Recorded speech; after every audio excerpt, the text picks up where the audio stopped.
Hey there guys, alright, today we are back with some more geography. Now this time we're going back to Oceania. Fiji. Been a hot minute since we last been to Oceania. What was the last Oceania country? I can't remember. Anyways. Before we dive in, make sure you go and check, my mind blanked.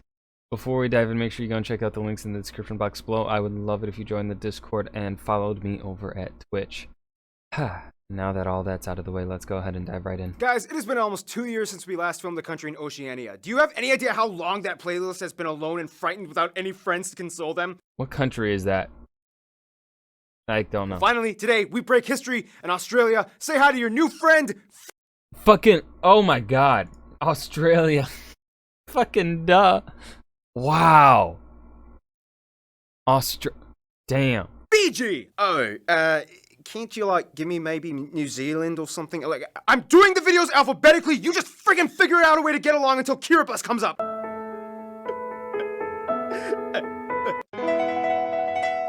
It's time to learn geography Now! Hey everybody, I'm your host, Barb. You know, that's how I feel every time people keep telling me to, every time someone goes into the comments and tells me to react to geography now, this country. Guys, I've been doing them alphabetically for a while now. I started out not doing them alphabetically, but I'm doing them alphabetically now. So, yeah. We are doing our first ever Melanesian island country. You have no idea how excited I am for this because the whole Pacific is bountifully laden with some of the most colorfully enigmatic peoples on the planet. Let's just jump in. Bum, bum, bum, bum, bum. Chances are you may have already heard of the country of Fiji, whether it be the water bottles, which really do come from Fiji, or the rugby sevens team that just won the gold at the Rio Olympics. However, where is this precious little Oh god, this video was being made during the Rio fucking Olympics. Oh my fucking god. oceanic gem everybody seems to be talking about? I was in high school when the Rio Olympics were out. That'd be 2016, wouldn't it? Yeah.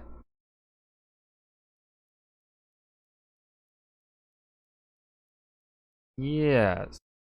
Well, Fiji is kind of like the crossroads to the Pacific. It's an archipelago of over 330 islands, less than half of which are inhabited, and over 500 small rocks and islets located in the South Pacific Woo, small rocks. Ocean in the geographic subregion known as Melanesia. For those who didn't know, this is Melanesia, this is Polynesia, and this is the region of Micronesia, not to be confused with the sovereign country of Micronesia, even though it lies in the Micronesia region.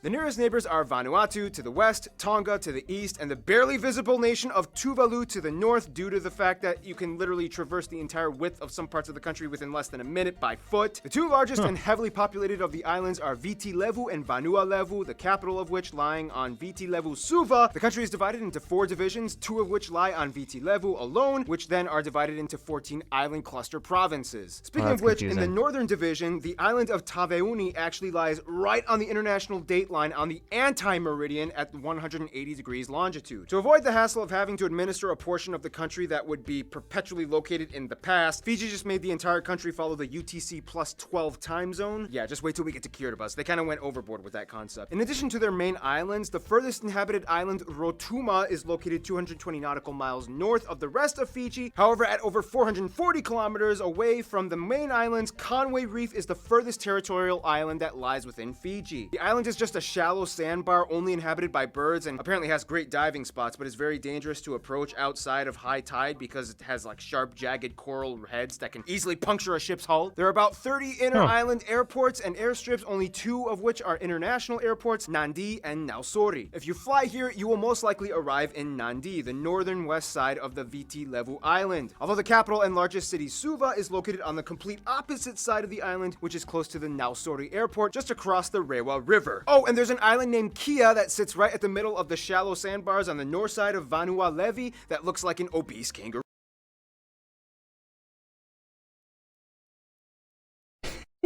I love it.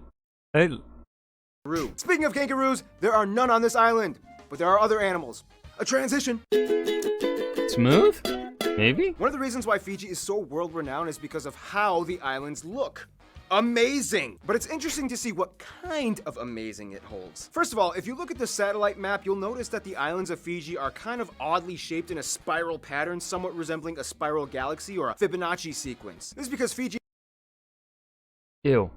Fibonacci sequence? Math?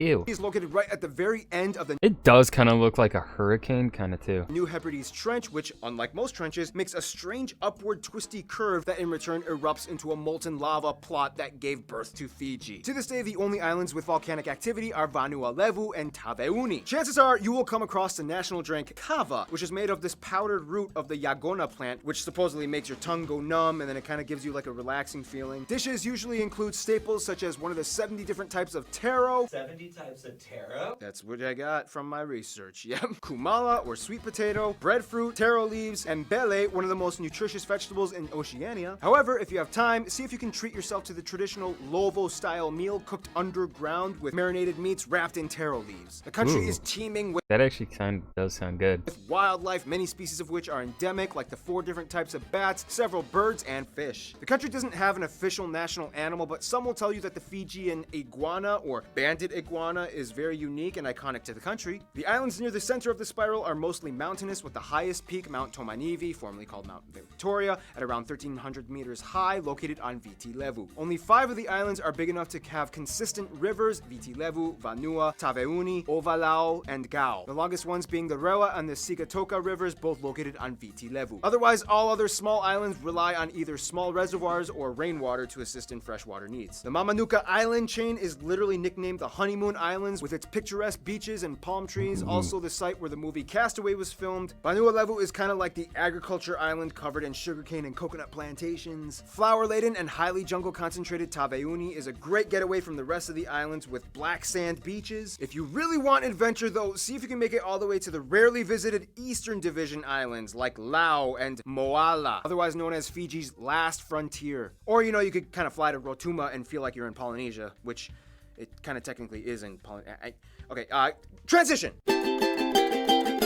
Too loud. Okay, so we can talk all about the beaches and the jungles, but in the end, the people of Fiji are what really make it stick out. First of all, the country has over 900,000 people and is the most racially diverse country in Melanesia. The country is made up of about 57% native Fijian peoples, known as the Itauke. About a third of the population is Indian from India, known as Indo-Fijians. 2% are Rotumen, and the rest are mostly Europeans, other Pacific Islanders, and Chinese. Also, they use the Fijian dollar, they drive on the left side of the road, and they God damn it. Stop driving on the wrong side of the road. use the Type I plug outlet. The interesting thing is that unlike most Pacific islands, Fiji is made up of a noticeably large community of Indians from India. They are the descendants of the first indentured servants that were brought over by the British in the late 19th century. The Indian Fijians, or Findians as they like to be called sometimes, have a very distinguished culture that sets them apart from their cousins on the mainland in India. They speak Fiji Hindi, which is like a weird islander English, Tamil, Punjabi, Urdu mixture creation that slowly evolved in the past century and is now...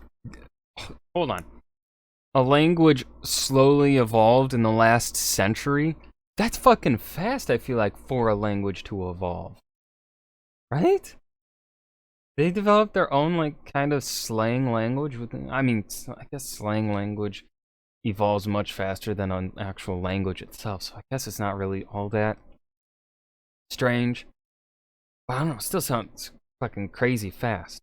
Sometimes indecipherable to the Indians in India. To this day, English, Fijian, and Hindi are the official languages of the country. Largest group though, the Fijian natives are some of the most intriguing peoples on the planet. Fijian culture in rural areas is still dominated by village-led elders and chiefs that look over their communities. Visitors are implored to be respectful and dress modestly when in the presence of elders. And do not touch anyone on the head, especially a chief. That's how this guy got killed and eaten. Which, okay, I'm gonna address the elephant in the room. Yes, Fiji did have a history of ancestors that practiced ritualistic cannibalism at one point, which is why the country was once called the Cannibal Islands. It was mostly done against enemies defeated in war. They acknowledge it, it's not something they deny, and yes, it was completely abandoned and done away with a long time ago. Fijian natives are kind of interesting though, because they're kind of like Melanesians that act more like Polynesian. First of all, Melanesian peoples are some of the strangest genetic anomalies because they are amongst the only few people groups groups outside of Europe that grow naturally blonde hair. This is attributed to the type 1 allele gene that most Melanesians have. Typically, the blonde hair is grown in childhood and adolescence and eventually gains a darker pigmentation in adulthood until it's fully black. Some cool cultural aspects include tapa cloth weaving, pottery, mulberry mats, carved wood, canoes, weapons, the Saya Saya fan dance for women, and the Mekewesi spear dance for men, and the traditional Bure Kalo thatched roof houses. And if you're lucky, you'll see some traditional fire spinning and hot coal walking on certain days. Quick history lesson. After independence, Fiji had a little political strife. There were 4 coups d'etats, many of which were spurred on by racial tensions between the native Fijian population and the Indian minorities. Long story short, it had a lot to do with economic disparities. In return, tons of Indians left Fiji. Again, look it up. Time crunch! When visiting Fiji, you will hear the word bula a lot, which is the Fijian word for hello. And just remember, in the Fijian alphabet, C makes the th sound, D makes the nd sound, B makes the mb sound. Both Q and G make the ng sound. Therefore, the town of Nadi is actually pronounced Nandi. And this word is pronounced mbenga. And of course, we can't forget I already forgot all of that, Barbie. little Rotuma. Rotuma is kind of like the Hawaii of Fiji, as if Fiji wasn't a tropical getaway enough in itself. Technically, Rotuma lies in Polynesia, and the people here are radically different from the rest of Fiji, as they have their own distinct culture that's closer to Samoa and Tuvalu. One thing that Fijians can attest to, though, is that rugby is a big deal out here. They have consistently ranked high in their men's sevens team, being a 2-time winner in the World Cup, tied with New Zealand. Oh, Fiji, you and New Zealand have quite a competitive history. Let's talk more about that international affair. It's so fucking loud. When it comes to friends, Fiji has strong roots in both the traditional East and the modern West. First of all, Fiji has always been close to their nearby island neighbors Vanuatu, Tuvalu, Samoa, and Tonga. In fact, the only way you can even get to Tuvalu is through Fiji, as it acts as the only international travel hub for the tiny skinny nation. They still have relatively close ties to the UK, as the British were former colonizers until they gained independence in 1970. They still remained a Commonwealth and received lots of aid. Their best friends would probably be New Zealand and kind of Australia. The largest amount of tourists come from these 2 countries, and they contribute largely to the economy. Australia, though, did not approve of the coup d'etat that happened in 2006 and threatened sanctions against Fiji for a while. Fiji was kind of upset with this, but after things settled down, they kind of let it go and decided to go back to drinking Mai Tais on the beach. In conclusion, Fiji is kind of like a Melanesian country slowly transforming into a Polynesian one, but then got stuck halfway and decided it liked itself that way. Oh, and a bunch of Indians came in to spice things up. Stay tuned, Finland is coming up next.